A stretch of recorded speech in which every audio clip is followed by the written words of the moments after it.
bila seseorang sampai ke tingkat ihsan, maka orang yang sampai ke tingkat ihsan ni dapat dikurniakan oleh Allah, dapat kurnia daripada Allah untuk mengenal Allah di peringkat hati, seolah-olah memandang Allah. Itulah setinggi-tinggi kita mengenal Allah, seolah-olah mengenal Allah. Kenapa seolah-olah mengenal Allah?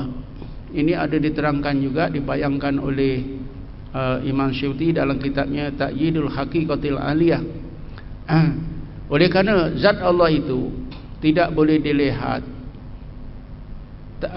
oleh kerana zat Allah itu laisa kamitslihi syai'un, tak ada sesuatu yang serupa dengannya, maka tidak boleh dilihat oleh mata kepala, la tudrikul absar, malahan tak boleh dilihat oleh pandangan hati.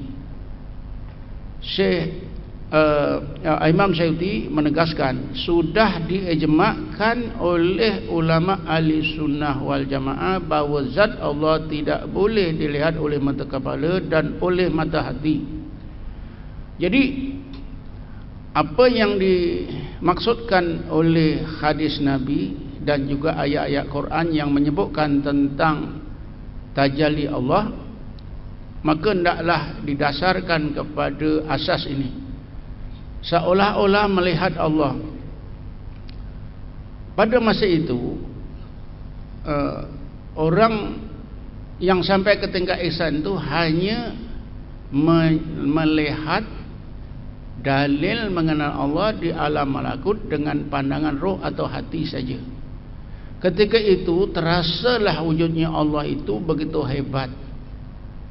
Sebab itulah inilah yang dinamakan mengenal Allah secara zauqi. Sebab itu kita mengenal Allah itu ada dua peringkat. Pertama secara sama'i, menerusi ilmu tauhid biasa dengan akal. Yang kedua secara zauqi, iaitu dengan menggunakan hati. Bila hati dikurniakan oleh Allah memandang dalil-dalilnya yang berada di alam malakut seperti yang dialami oleh gulungan ulul albab. Jadi sebab itulah apa yang saya maksudkan berzikir sampai ke tingkat ihsan, maknanya sama juga untuk sampai kepada Allah. Untuk sampai kepada Allah itu artinya untuk sampai kepada mengenal Allah Subhanahu wa ta'ala. Setinggi-tinggi mengenal Allah itu secara zauqi saja. Sebab itu ayat yang menjelaskan peristiwa Nabi Musa AS. Bismillahirrahmanirrahim. Falamma tajalla rabbuhu lil jabali ja'alahu dakka wa kharra Musa sa'iqa. Falamma afaqa qala subhanaka tubtu ilaika wa ana awwalul mu'minin. Falamma tajalla rabbuhu lil jabali. Di situ ayat ini tuan-tuan hendaklah dipahami didasarkan kepada pandangan ulama ahli sunnah wal jamaah bahawa zat Allah tidak boleh dilihat oleh mata kepala dan begitu juga oleh mata hati. Yang ditajallikan oleh Allah hanyalah dalilnya saja, dan tajalli itu hanya secara zauqi. Itulah ihsan. Maka apabila Tuhannya Allah menzahirkan apa yang boleh dizahirkan dalam pandangan hati Nabi Musa, iaitu secara zauqi, menerusi bukit Tur Sina itu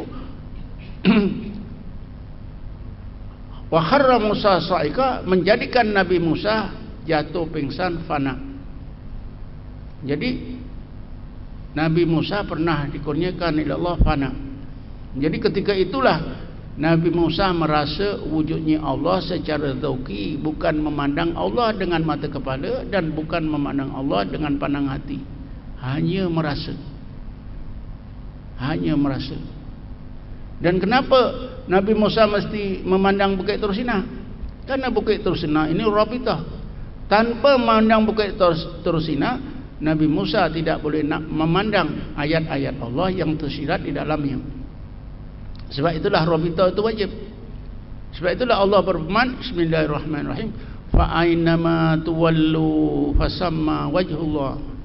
Manapun kamu arahkan pandangan kamu, nascaya kamu dapati wujudnya Allah Subhanahu wa taala.